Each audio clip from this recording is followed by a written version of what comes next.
오늘 우리에게 주신 하나님의 말씀은 욥기 16장입니다. 욥기 16장입니다. 욥기 16장 12절에서 13절입니다. 제가 가진 구약 성경으로 777페이지입니다. 같이 읽겠습니다. 내가 평안하더니 그가 나를 꺾으시며 내 목을 잡아 나를 부서뜨리시며 나를 세워 관역을 삼으시고 그의 화살들이 사방에서 날아와 사정없이 나를 쏘므로 그는 내 콩팥들을 꿰뚫고 그는 내 쓸개가 땅에 흘러나오게 하시는구나. 아멘. 관역과 화살이라는 주제를 가지고 함께 말씀을 나눠보도록 하겠습니다. 우리가 욥기서를 읽을 때 한 가지 주의해야 할 점이 있습니다. 그것은 무엇이냐? 우리가 욥이라는 인물을 쉽게 죄인으로 빨리 단정해서는 안 된다는 겁니다. 우리가 교리를 공부하다 보면은 아담의 죄로 인해 이제 모든 인간들이 타락하게 됩니다. 이 교리를 습득하게 돼서 욥도 죄인이야 하고 쉽게 단정 짓는데 그렇게 해서는 안 됩니다. 왜 그러냐면은 욥기 초반에 1장 8절, 2장 3절에서 하나님이 직접 이렇게 말씀하십니다. 그와 같이 온전하고 정직하여 하나님을 경외하며 악에서 떠난 자는 세상에 없느니라. 이 평가는 어떠한 조직신학자가 내린 것도 아니고 하나님께서 직접 욥을 의롭게 여겨주시는 장면입니다. 욥은 자신과 가족들이 혹여나 잘못을 저지를까 봐 하나님 앞에서 죄를 짓게 될까 봐 늘 제사를 드리면서 하나님 앞에서 의롭고 흠없이 살려고 노력하던 자였습니다. 그런데 우리가 여기서 한 가지 주목해야 될 것은 그런 욥에게 고난이 찾아왔다는 겁니다. 삶은 언어로 표현되지 않습니다. 이게 욥기의 주제입니다. 삶은 이 세상이 돌아가는 것은 자연 법칙만으로, 인과율만으로 돌아가지가 않습니다. 우리가 신앙생활을 할 때 힘든 것이 바로 이것입니다. 하나님을 믿는데도 불구하고 내 삶은 왜 이런 것입니까? 하나님, 도대체 언제까지입니까? 제가 도대체 무엇을 어떻게 해야지 여기서 벗어나게 해주시는 것입니까? 이게 바로 우리가 신앙생활을 하는데 가지고 있는 가장 큰 딜레마 중에 하나입니다. 오늘 우리가 읽은 본문은 욥의 고백은 시의 형식으로 저자가 펼쳐놓았습니다. 욥기가 가상이라는 이야기가 아닙니다. 실제로 있었던 일을 저자가 시라는 장르를 선택해서 이 고백을 표현하고 있습니다. 시는 아주 함축된 언어로 전개를 해나가게 됩니다. 그래서 그 내용도 매우 짧습니다. 시는 우리를 참여시키기 위해서 아주 정교화된 언어로 우리에게 다가오게 됩니다. 또한 시는 우리에게 인생을 그냥 보고하는 것이 아니라 우리를 인생 가운데 인생 안으로 초대하게 됩니다. 때로는 밀기도 하고 때로는 끌어당기기도 합니다. 오늘 욥은 관역과 화살이라는 두 단어를 가지고 자신의 심경, 우리가 지금까지 나누었던 이러한 신앙 가운데 힘든 고난 속에서 자신의 심정을 관역과 화살이라는 두 글자로 표현하게 됩니다. 여기에서 화살은 예레미야 50장 29절을 보게 될 때 히브리어로 보게 되면 화살이라는 단어보다는 궁수들이라는 단어가 더 어울립니다. 하나님께서 그의 궁수들에게 시켜서 욥에게 화살을 무차별적으로 쏘게 만드는 겁니다. 이때 하나님은 화살만을 아끼지 않습니다. 욥도 아끼지 않습니다. 자신이 사랑하는 아들인데도 불구하고 그 아들을 아끼지 아니하고 화살을 계속 쏘게 시키십니다. 오늘 이 화살과 관역이라는 두 단어를 가지고 욥이 우리에게 어떻게 인생에 초대를 하고 있는지 한번 알아보겠습니다. 첫 번째로 관역과 화살은 마주하는 관계입니다.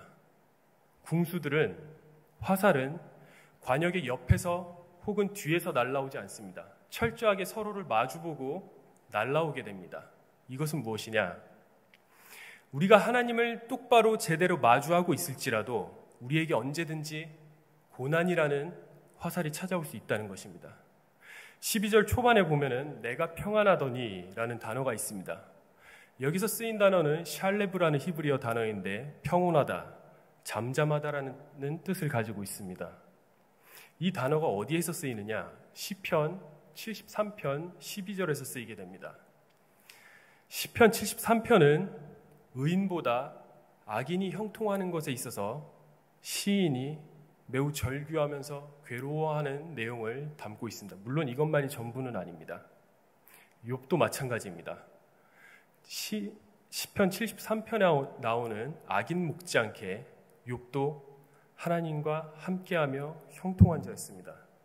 문제는 그런데도 불구하고 화살이 그를 향해 조준되고 날아왔다는 것입니다. 여기서 여러분들께 질문을 하나 드리고 싶습니다. 신앙생활을 하는데도 불구하고 그리스도인들에게 화살은 왜 날아오는 것일까요? 신앙생활을 하는데도 우리에게 고난은 왜 찾아오는 것입니까? 여기서 로마서를 같이 한번 살펴보겠습니다. 온라인 예배를 드리는 분들께도 한 가지 부탁드리겠습니다. 성경을 앞에 가지고 나오셔서 함께 성경을 찾아보겠습니다. 로마서 5장입니다. 로마서 5장. 제가 가진 성경으로 신약성경 245페이지입니다. 로마서 5장 1절부터 4절까지입니다. 제가 읽겠습니다. 그러므로 우리가 믿음으로 의롭다 하심을 받았으니 우리 주 예수 그리스도로 말미암아 하나님과 화평을 누리자. 또한 그로 말미암아 우리가 믿음으로 서 있는 이 은혜에 들어감을 얻었으며 하나님의 영광을 바라고 즐거워하느니라. 다만 이뿐 아니라 우리가 환난 중에도 즐거워하나니 이는 환난은 인내를 인내는 연단을 연단은 소망을 이루는 줄 알미로다. 바울이 얘기하는 것은 그리스도인은 하나님과의 화평을 누리면서 더 나아가 환난을 즐거워하라고 명령하고 있습니다. 참 신기한 것이 있습니다. 우리는 보통 신앙생활을 하면 바라는 것이 무엇이냐? 이 환난에서 빨리 벗어나는 데 초점을 맞추고 거기에 소망을 둡니다. 그런데 바울은 그렇게 얘기하지 않습니다. 기독교의 소망은 환난에서 빨리 벗어나는 것이 아니라 너희들이 환난 가운데 머무르는 데 있다는 역설을 보여주고 있습니다. 존 버년이 쓴 철로역정이라는 책이 있습니다. 이 책이 작년이었나요? 재작년이었나요? 작년일 겁니다. 애니메이션으로 나오게 되는데 이거를 몇 달 전에 제가 봤습니다. 신앙에 대해서 아주 훌륭하게 기록되어 있는 애니메이션입니다. 자녀들도 같이 볼 수 있으니까 여러분들 같이 보실 수 있는 분들은 보면 좋을 것 같습니다. 크리스천이라는 주인공이 있습니다. 이름이 크리스천입니다. 크리스천이라는 주인공이 있는데 이 주인공이 우리와 같은 똑같은 삶을 살아갑니다. 지겹고 반복되고 힘든 일상 속에서 과연 삶이란 것이 이것이 전부인 건가? 라는 의구심을 품게 됩니다. 그리고 그 크리스천인이 살고 있는 마을을 탈출한 한 명이 소문이 돌게 되는데 그 사람이 남기고 간 책을 이 크리스천이 보게 됩니다. 그리고 나도 이 구원이라는 여정을 한번 떠나봐야겠다라고 다짐하고 떠나게 됩니다. 크리스티나라는 자신의 와이프의 만류에도 불구하고 끝까지 내가 이 길을 가지 않으면 안 될 것 같다는, 그리고 무언가의 소망이 있을 것 같다는 마음속에 굳은 다짐을 한 채 그 여정을 떠나게 됩니다. 크리스천에게 있어서 구원의 여정이란 자신의 행위와 공로가 굉장히 중요하다고 생각했습니다. 그런데 머지않아서 그것이 철저하게 깨지게 되고 맙니다. 은혜가 전부라는 것을 깨닫게 되고, 은혜에 내가 이 누군가를 믿게 되면서 우리가 흔히 얘기하는 칭의, 구원의 단계에 접어들게 됩니다. 근데 문제는 여기서부터 시작입니다. 크리스천이 은혜에 의해서 구원을 받았는데 지금부터의 삶이 고난과 핍박과 오해와 환난과 고통의 연속입니다. 언젠가는 환난이 벗어날 수도 있을 겁니다. 근데 그렇지가 않습니다. 이렇게 쭉 인생을 살다가 그에게 마지막에 마주한 것은 죽음뿐이었습니다. 그리고 하늘나라에 가서 물론 더 큰 기쁨과 소망을 느끼게 됩니다. 우리가 자주 넘어지는 부분이 어디냐? 바로 여기입니다. 환난이 내 삶에서 빨리 넘어가 주길 바랍니다. 고통이 끝이 안 날 거라는 걸 알매도 불구하고 지금 내가 겪고 있는 이 어려움이 빨리 지나가기를 바랍니다. 여러분들이 바쁜 삶 가운데 오늘 이 자리에 예배 자리에 나온 이유가 무엇입니까? 가정에서 혹은 퇴근길에서 온라인을 예배드리고 있는 이유가 무엇입니까? 지금 내가 처하고 있는 이 고통과 삶을 하나님께서 빨리 치워달라고, 이겨낼 수 있도록 해달라고, 빨리 내게 복을 달라는 이유로 우리가 하나님께 바라고 있는 것이라고 우리는 잘 생각하게 됩니다. 근데 그게 아닙니다. 신앙이라는 것은 고난을 넘어가는 게 아니라 고난 속에 머무르는 곳에 소망이 있다고 얘기하고 있는 것입니다. 신자의 삶이란 불길 속에서, 불길 위에서 그 뜨거운 화염 가운데 평안함을 잃지 않는 것입니다. 빌립보서 4장에서 바울이 얘기하는 게 무엇입니까? 내가 비천에 처할지라도, 풍부에 처할지라도 내게 믿는 자 안에서 내가 능치 못할 것이 없다는 것이 바울이 빌립보서 4장에서 얘기하는 것입니다. 이게 바로 그리스도인의 삶이고 태도입니다. 환난 가운데 우리의 소망이 있는 것입니다. 왜냐? 거기에 우리가 그리스도를 닮아갈 수 있는 유일한 방법이 있기 때문입니다. 우리는 흔히 기도해서 응답받아서 복을 받고 영웅적 간증을 푸는 사람들을 종종 보게 됩니다. 그 사람들을 보면서 나도 저 사람처럼 뜨겁게 기도해서 하나님께 응답받고 내 삶이 좀 풀려나가야겠구나 라는 다짐을 하게 됩니다. 우리나라에 수많은 크리스천들이 있습니다. 그런데 이런 영웅적 간증을 가진 사람이 극소수에 불과합니다. 그럼 우리는 여기서 한 가지 의문을 품게 됩니다. 그것은 무엇이냐? 그 영웅적 간증을 가진 극소수 외의 나머지 그리스도인들은 믿음이 약하거나 믿음이 없는 것이냐라는 질문을 가지게 됩니다. 그렇지 않습니다. 왜냐? 그 현상은, 그들이 가지고 있는 영웅적 간증은 우리의 목적도 아니고 단지 과정을 똑바로 걷게 하기 위한 하나님의 위로차의 한 가지 수단일 뿐이기 때문입니다. 수단은 목적보다 결코 우선시되고 중요시될 수 없습니다. 수단과 위로는 목적까지 가기 위한 하나의 소스일 뿐이지 그 이상 그 이하도 아닙니다. 근데 문제는 우리가 목적이 아니라 수단과 과정에 시선이 쏠려 있다는 게 문제인 겁니다. 즉, 고난 안에서 벗어나는 것이 아니라 고난 가운데 소망을 둔다는 것은 과정의 위로의 수단에 우리의 소망을 두는 것이 아니라 오직 그리스도를 닮아간다는 그리스도 한 분만이라는 그 목적에 소망을 두는 게 바로 이것인 겁니다. 영화 33이라는 영화가 있습니다. 이거는 실화인 영화인데 2010년 8월 6일 칠레 산토난 광산이 붕괴됩니다. 이 사건을 가지고 영화가 이제 만들어집니다. 이 광산이 붕괴됐을 때 33명의 광부들이 광산에 매몰되게 됩니다. 이 매몰된 높이가 어느 정도냐? 남산의 2.6배의 높이입니다. 말도 안 되는 높이의 깊이에 이들이 33명이 매몰되게 됩니다. 절망 가운데 있을 때 구조대들과 그리고 가족들의 희망사항에 힘입어서 구조대들이 이들을 구출해내려고 말도 안 되는 기적을 해내보려고 1%라도 가능성이 있다면 그것을 붙잡고 구조를 실시하게 됩니다.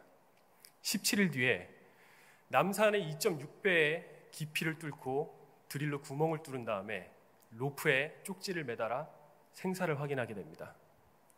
서로의 생사를 확인하게 되고 매몰된 광부들은 여기서 살아나갈 수 있다는 희망을 얻게 되고 구조대와 가족들은 자신의 가족과 구조를 해야 될 사람들이 살아있다는 소식에 희망을 가지게 됩니다.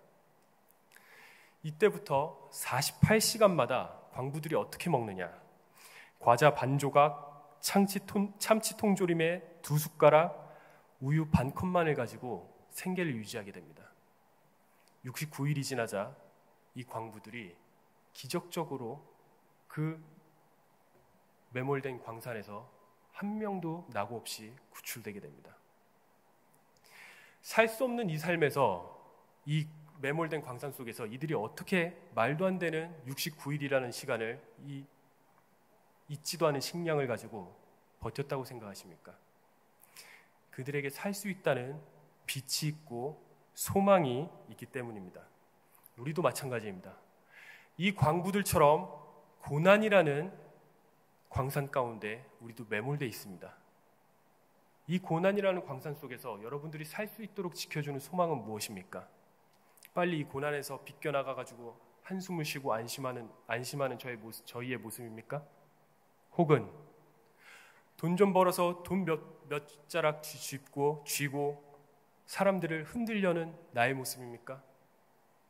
아니면은 자녀들이 좋은 대학에 들어가고 좋은 곳에 취업을 해서 안정된 삶을 꾸리는 것에, 그리고 그것을 통해서 이제 좀 자녀들을 자랑하려는, 자랑스러워하고 어깨에 힘이 들어간 나의 모습에서 우리의 소망이 있습니까? 아니면 마지막으로 그리스도를 닮아가는, 비록 내 삶이 힘들지라도 그리스도 한 분만으로 만족하고 그리스도 가운데 우리의 소망이 있는 것입니까? 우리는 지금 코로나라는 시대를 거치면서 예배, 교회, 기독교 신앙이 무엇인지 다시 한번 돌아보는 시기를 걷고 있습니다. 지금 이 시기에 교회를 다녔던 많은 사람들이 교회를 떠나고 있습니다. 왜 그런 줄 아십니까? 단 하나입니다. 교회를 다녀야 할 이유를 모르기 때문입니다. 교회 가운데 나의 삶의 소망을 발견할 수 없기 때문입니다.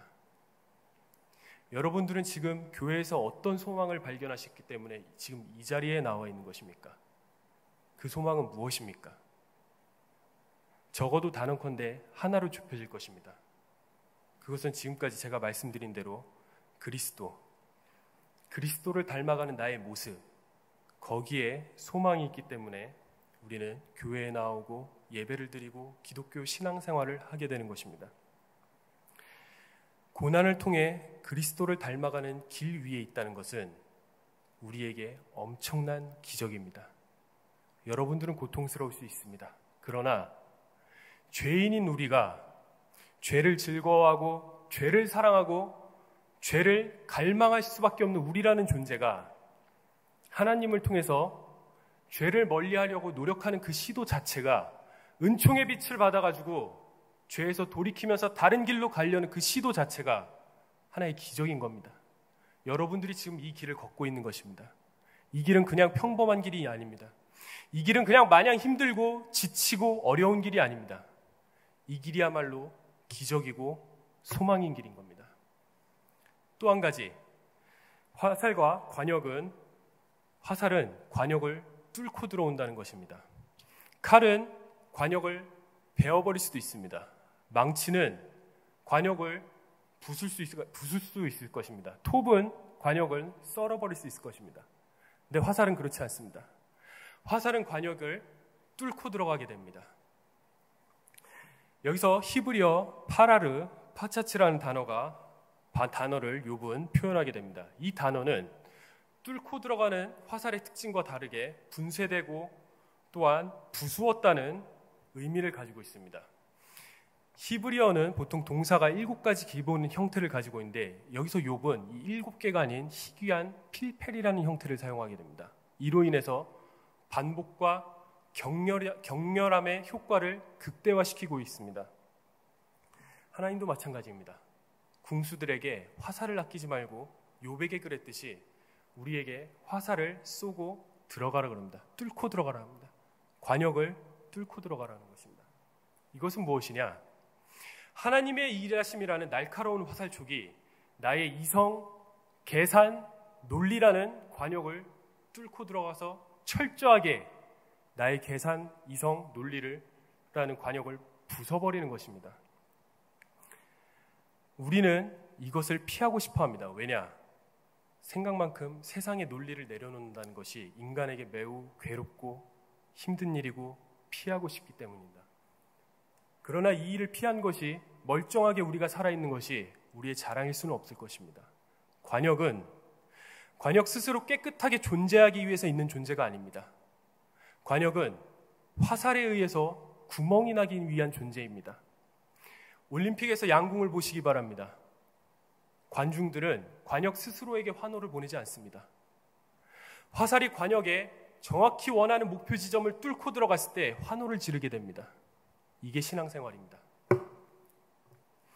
하나님의 말씀과 일하심이라는 화살이 우리라는 자아, 존재를 뚫고 들어가서 철저하게 부수는 게 바로 신앙생활이라는 것입니다.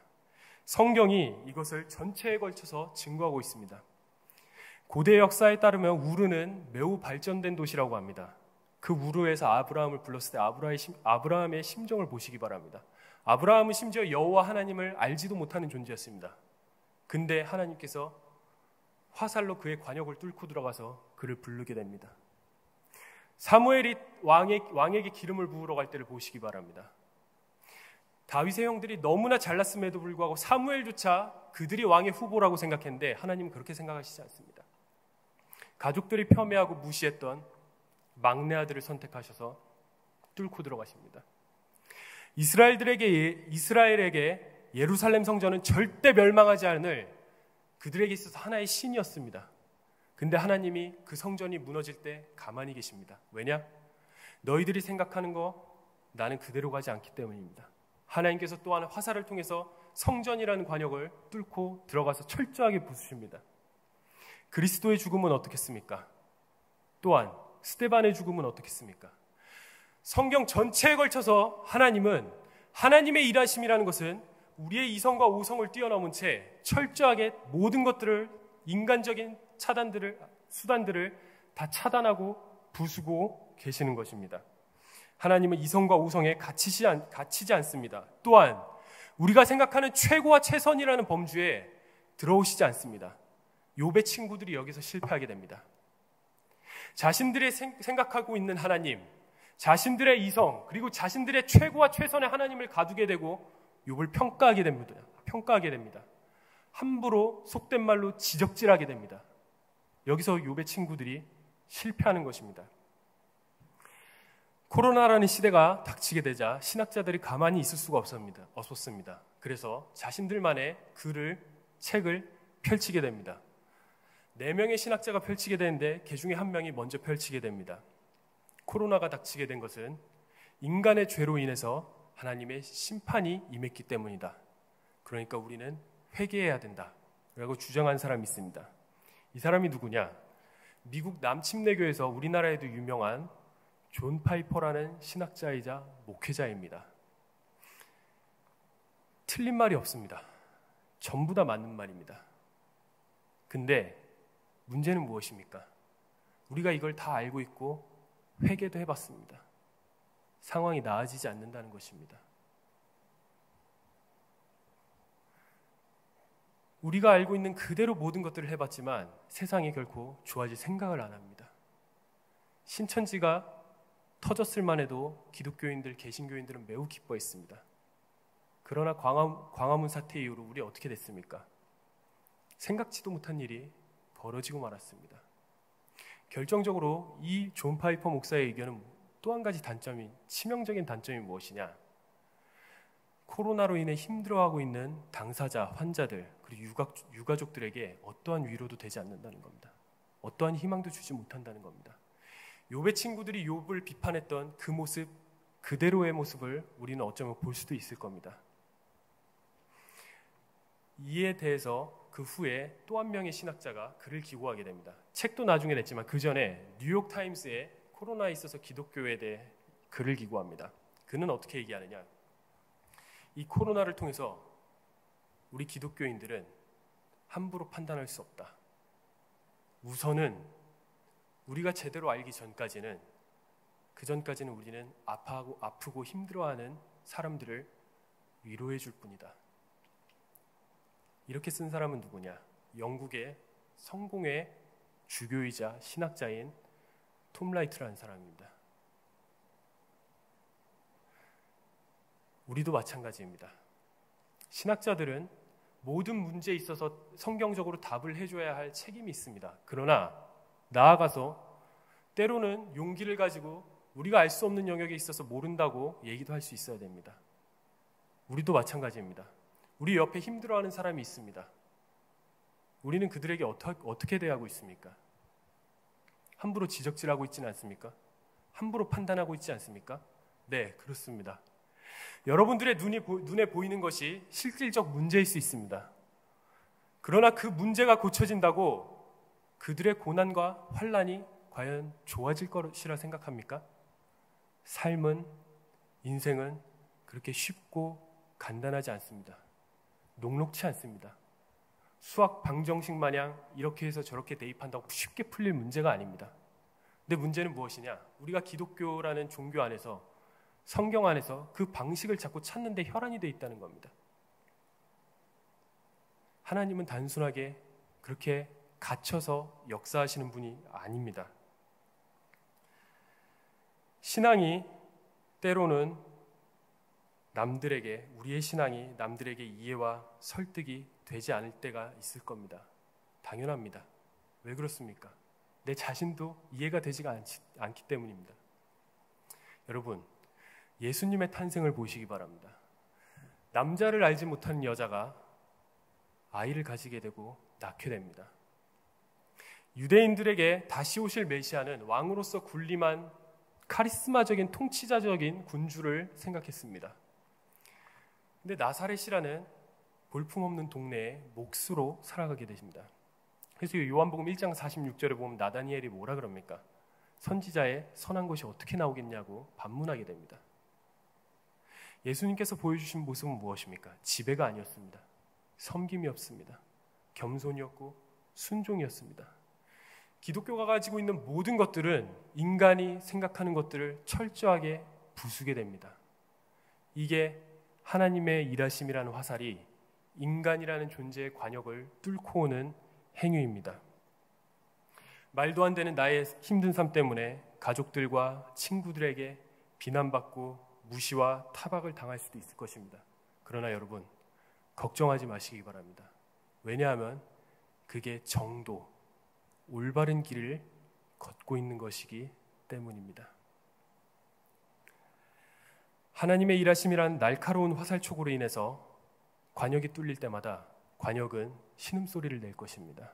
우리도 마찬가지입니다. 하나님의 화살이 우리에게 들어오고 뚫고 들어올 때 우리도 신음소리가 나게 됩니다. 그러나 여러분, 누구의 고치에서 벗어나는 수고를 감내하지 않고서는 나비가 될 수는 없습니다. 하나님의 일하심, 말씀이라는 이 화살, 이 수고가 있지 않고서는, 환난 가운데 이 소망을 두지 않고서는 우리는 죄라는 누의 고치를 절대 벗어날 수 없습니다.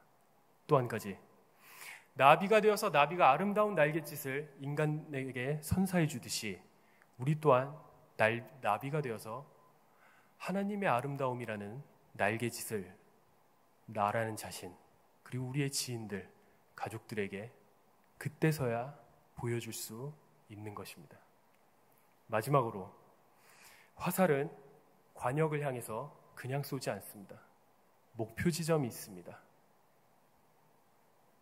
화살은 관역에 아무데나 그냥 휘갈기는 것이 아닙니다. 철저하게 목표 지점을 가지고 그곳을 향해서 화살을 쏘게 됩니다. 하나님도 궁수들에게 화살을 쏘라고 명령했을 때 오늘 본문을 보시다시피 욥의 콩팥을 꿰뚫게 됩니다.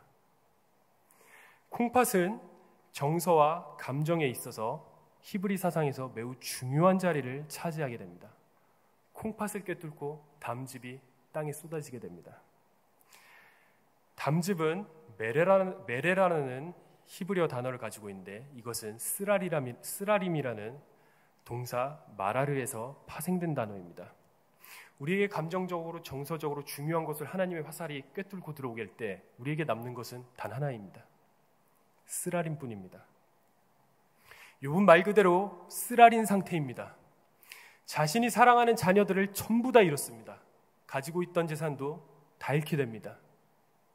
옆에 남아있는 것은 자신을 구박하는 아내, 또한 함부로 평가하는 친구들밖에 없습니다. 그래서 16장 2절을 보면 욥이 친구들에게 재난을 주는 위로자들이라 그럽니다. 우리도 마찬가지입니다. 고난의 길을 걷고 있을 때 어떻습니까? 핸드폰을 열어서 수많은 전화번호부가 있지만 엄지손가락으로 아래로 내려가면서 전화번호부를 하나하나씩 뒤져보지만 마땅히 나의 고난을 털어놓고 얘기하고 위로를 받을 의지할 만한 친구가 단 한 명도 없습니다. 가족에게 내 힘든 것을 털어놓고 싶지만 가족에게 혹은 짐을 부담스럽게 지어주는 것일까봐, 아니면은 나도 알지만 결국 내가 생각하고 있던 듣기 싫은 잔소리를 듣게 될까봐 가족한테 쉽게 얘기하지 못했습니다. 그러나 여러분들의 그 힘든 고난의 삶 가운데 위로자가 있다면 어떨 것 같습니까? 여러분들이 아파할 때 함께 아파하고 비통해하며 눈물을 흘리는 위로자가 있다면 여러분들의 삶이 어떨 것 같습니까? 요한복음 11장에 가면은 마르다와 마리아의 가족인 나사로가 죽고 나흘 뒤에 사건이 벌어지게 됩니다. 마르다와 마리아가 너무 슬픈 나머지 자신의 오라버니를 여의고 나서 예수님에게 그 슬픔을 토로하게 됩니다. 그때 예수님이 어떻게 하시는지 아십니까? 32절부터 35절까지 보면 이렇게 나옵니다. 마리아가 예수 계신 곳에 가서 배웁고 그 발 앞에 엎드려 이르되 주께서 여기 계셨더라면 내 오라버니가 죽지 아니하였겠나이다 하더라. 예수께서 그가 우는 것과 또 함께 온 유대인들이 우는 것을 보시고 심령에 비통히 여기시고 불쌍히 여기사 이르시되 그를 어디 두었느냐 이르되 주여 와서 보옵소서 하니 예수께서 눈물을 흘리시더라. 예수님은 우리의 고난에 그냥 계시지 않습니다. 그들의 아파함에 슬퍼함에 힘들어함에 함께 힘들어하시고 비통해하시고 마지막 35절처럼 눈물을 흘리십니다. 이렇게 위로만 주는 것이 아닙니다. 치료도 해주십니다. 어떻게 됩니까? 뒷절에 나사로를 살리게 됩니다. 치료에서 끝이 아닙니다. 궁극적으로 승리하십니다. 어떻게 하십니까? 자신 스스로 죽음에서 부활하게 되십니다. 이 부활의 사건은 예수님에게만 해당되는 얘기가 아니라 우리에게도 해당됩니다. 지금 우리가 걷고 있는 이 고난의 길 가운데 그리스도를 닮아가면서 우리에게 소망을 가지게 됩니다. 또한 우리가 죽음에서 끝입니까? 아니요. 그렇지 않습니다. 예수님께서 이 땅에 다시 오실 때 우리는 새로운 몸을 입고 아담이 누렸던 그 에덴 동산보다 더 풍성하고 아름다운 곳에서 평안한 곳에서 감사함과 기쁨이 넘치는 하나님의 나라에서 우리는 모든 유익을 누릴 수 있게 됩니다. 작년에 사역지에서 중등부를 사역할 때 7, 80명 되는 아이들 중에 10명을 제가 특별히 선정해서 제자훈련을 했습니다. 그 중에 한 여자아이, 중학교 3학년 여자아이가 있었는데 이 여자아이는 초등학교 때 몇몇 친구들에 의해서 꽤 심한 폭행과 왕따와 괴롭힘을 당했습니다. 근데 문제는 이게 아닙니다. 중학교에 올라가고 나는데 그 친구들이 그대로 같은 중학교, 같은 반이 되었습니다. 이 여학생이 가지고 있던 아픔이 끝까지 자신을 따라다니게 됩니다. 제자훈련 중간에 항상 제게 매주 영성일기를 제출하게 돼 있었는데 그 친구가 나중에는 예수를 알게 되고 하나님을 만나게 된 뒤에 이런 일기를 쓰게 됩니다. 어떻게 쓰게 되느냐? 2019년 7월 26일 금요일 여학생이 쓴 것이어서 제가 따로 편집 안 하고 그대로 읽어드립니다. 문법이 안 맞더라도 이해해 주시기 바랍니다. 수련회가 불과 2일밖에 남지 않았다. 내일은 이것저것 짐을 챙기고 준비해야겠다. 오늘 갑자기 아무것도 두려워 말라의 찬양이 생각나서 그냥 불렀다. 부를 때마다 안심되고 편안했다. 생각해보니 내가 좋아하는 찬양 구절은 주가 내 곁에 있으시니 걱정하지 말라는 뜻을 담고 있다. 나도 모르게 무서워하고 있던 건지, 나도 모르게 불안해하고 있던 건지, 혼자를 싫어해서 친구가 같이 있기를 원했고 항상 함께 있어줄 사람을 나는 원했었다. 가족들은 항상 곁에 있어줬고 그것은 나에게 엄청난 위안이 됐다. 그래도 나는 항상 원했다. 곁에 있어줄 누군가를 곁에 두고도. 지금은 주가 내 곁에 계신다. 가족도 친구도 소중한 사람도 있다. 주가 내 곁에 계시는데 뭘 원하겠어? 이 아이는 참된 위로자와 치료자와 승리자가 누구인지 아는 학생이었습니다. 훗날 절대 용서할 수 없다고 생각했던 그 친구들을 눈물로 흘리면서 제자훈련 시간에 용서할 수 있게 되었다고 간증도 하게 되었습니다. 여러분, 이 여학생과 함께하고 있는 위로자가 여러분들도 함께 하고 계십니까? 이 위로자가 있다면 화살이 관역과 마주해서 고난이 찾아올지라도 기쁨으로 감당할 수 있습니다. 이 위로자가 있다면 날카로운 화살촉이 우리를 고통스럽게 뚫고 들어와서 부순다 할지라도 그 하나님의 일하심이 우리에겐 즐거움이 될 수 있습니다. 이 위로자 되시는 그리스도가 우리와 함께 있다면 우리는 진정한 위로를 받을 수 있고 치료를 받을 수 있고 승리할 수 있습니다. 사랑하는 여러분, 제가 이곳에서 사역을 하게 되면서 여러 성도님들, 많지는 않지만 몇몇 성도님들의 삶을 듣게 됩니다. 한 달에 필요한 생계가 있는데 당장 수중에는 돈이 없고 빌릴 곳도 마땅치 않아 힘들어하고 있는 사람들이 있습니다. 하고 싶은 일이 있는데 건강이 내 맘대로 따라주질 않아서 나 스스로 비참함의 늪에 빠져버린 분들이 있습니다. 자녀의 건강으로 인해서 날마다 매일 밤을 침상을 눈물로 적시는 분들이 있습니다.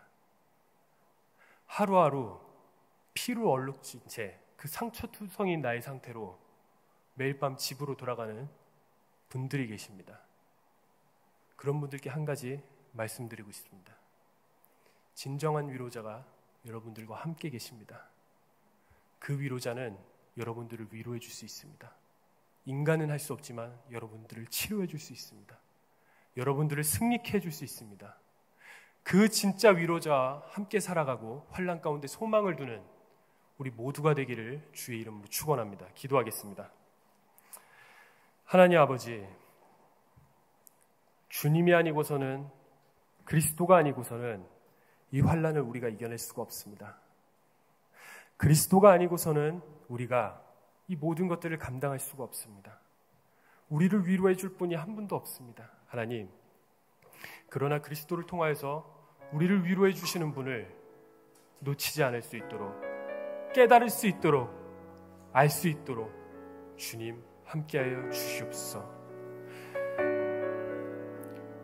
주님, 고린도후서 1장 3절 4절에 이렇게 말씀되어 있습니다. 찬송하리로다. 그는 우리 주 예수 그리스도의 하나님이시오, 자비의 아버지시오, 모든 위로의 하나님이시며 우리의 모든 환난 중에서 우리를 위로하사 우리로 하여금 하나님께 받는 위로로서 모든 환난 중에 있는 자들을 능히 위로하게 하시는 이시리로다. 예수님의 이름으로 기도드립니다.